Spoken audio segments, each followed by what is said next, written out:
Olá amigas, olá amigos, eu sou Carlos Cabral e essa é a edição de 24 de maio do Zero News, o programa do Mente Binária em que a gente trata dos acontecimentos de tecnologia e segurança mais relevantes da semana que passou. No último Zero News, nós apontamos alguns indícios de que o mercado de ransomware tinha sofrido um baque após o ataque contra a Colonial Pipeline, e a principal evidência disso seria o suposto takedown dos servidores da gangue que estava por trás do ataque contra o oleoduto, chamada de DarkSide.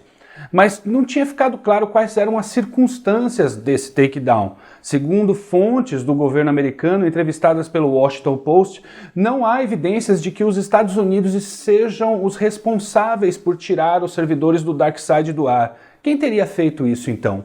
Uma teoria seria a de que o próprio governo russo teria feito por razões diplomáticas, para aliviar um pouco da tensão entre os dois países. Mas uma hipótese que ganhou corpo no decorrer da semana passada foi que a suposta aposentadoria do DarkSide seria, na verdade, um dos maiores exit scans da história, ou seja, eles aproveitaram do barata voa em torno do incidente da Colonial Pipeline para dizer que perderam o controle de sua infra, inclusive de sua carteira de Bitcoin, e ficarem com todo o dinheiro que deveria ser pago para os seus afiliados. Uma análise da blockchain publicada pela Elliptic no dia 18 indica que eles juntaram aproximadamente 90 milhões de dólares desde outubro do ano passado, os quais tiveram origem em 47 carteiras, possivelmente 47 vítimas dentre as 99 organizações que eles atacaram. A matéria do Washington Post afirma que os operadores do DarkSide disseram num blog que irão pagar todos os seus afiliados até o domingo, dia 23 de maio, dia em que eu estou aqui gravando esse vídeo. Talvez nessa segunda, o dia que publicaremos essa edição do Zero News, saberemos a verdade. Pesquisadores da Palo Alto Networks afirmaram que criminosos buscaram por servidores Exchange vulneráveis 5 minutos após a Microsoft publicar detalhes sobre as vulnerabilidades. O caso aconteceu em 2 de março, quando a Microsoft lançou 4 atualizações para o seu servidor de correio eletrônico, as quais, naquele momento, estavam sendo exploradas por um grupo chinês chamado Hafnium, mas que, de maneira muito rápida, passaram a ser exploradas também por outros grupos. Segundo os pesquisadores, a ampla disponibilidade de serviços em nuvem baratos permite, aspas, que um possível atacante precise gastar apenas cerca de $10 para alugar uma capacidade de computação em nuvem para fazer uma varredura imprecisa de toda a internet em busca de sistemas vulneráveis, fecha aspas. Especialistas da Kaspersky publicaram um estudo sobre a expansão das atividades de um trojan bancário brasileiro apelidado como Bizarro. Segundo os pesquisadores, a ameaça passou a operar fortemente na Europa, mirando correntistas de bancos na Espanha, Portugal, França, Itália e bem como outros países da América Latina.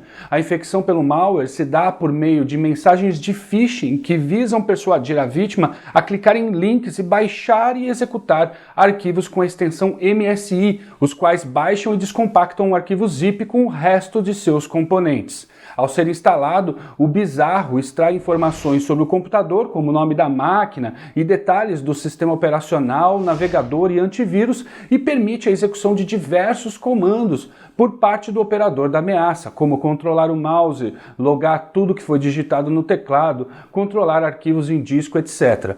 Assim que a vítima acessa o Internet Banking de um dos bancos que são alvos do Bizarro, ele trava o computador da pessoa, exibindo uma mensagem dizendo que o sistema supostamente está instalando um módulo de segurança e ali pede as credenciais de acesso à conta. Quem estava ligado no mundo da cibersegurança em 2011 certamente se lembra do ataque contra a RSA, o qual afetou seu principal produto à época, o Secure ID.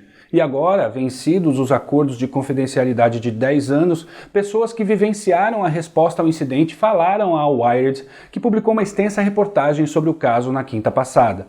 Essencialmente, o que aconteceu foi que um funcionário que usava uma versão desatualizada do Windows e do Office caiu em um ataque de phishing, clicou no que parecia ser uma planilha interna que continha um exploit para uma vulnerabilidade no Adobe Flash Player. Depois disso, os atacantes se movimentaram lateralmente pela rede até chegar no que era chamado de Armazém das Sementes, um servidor que armazenava as chaves principais de onde derivam todas as outras chaves do Secure ID.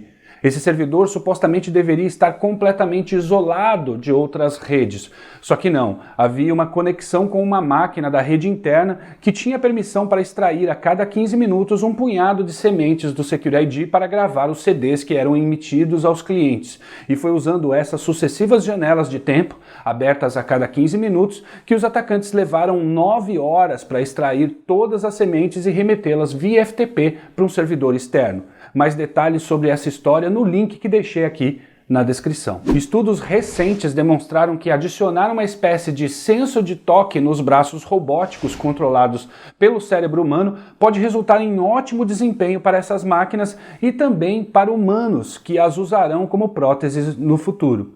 Em um experimento, os pesquisadores da Universidade de Pittsburgh recrutaram um rapaz chamado Nathan Copeland, que perdeu a capacidade de mover e de sentir a maior parte de seu corpo em um acidente em 2004. Usando uma interface cérebro-computador tradicional, Nathan conseguiu mover um braço robótico só pensando nisso, mas ele precisava ver o braço em movimento para controlá-lo. O que os pesquisadores fizeram depois foi atualizar a interface cérebro-computador de modo a criar uma forma de seu cérebro processar estímulos elétricos do braço como se fosse um senso de toque. O resultado foram movimentos mais fluidos e naturais e a sensação em Nathan de que ele estava tocando o objeto, de modo que ele sentia o objeto em seus dedos. A tecnologia ainda depende de muito desenvolvimento para sair da universidade e ir para a rua, mas os pesquisadores conseguiram demonstrar que a nossa capacidade de transmitir o sentimento é vital para tornar uma prótese robótica melhor, trazendo uma nova esperança para os que perderam a capacidade de usar seus membros, sem contar o progresso para as interfaces cérebro-computador. Bem, pessoal, é isso por hoje. Antes de eu me despedir, gostaria de dizer que eu vou ter que usar o meu próximo final de semana para preparar uma fala para os alunos de uma faculdade.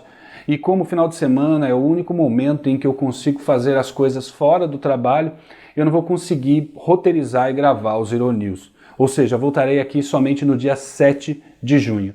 Beleza? Então a gente se vê lá. Se protejam.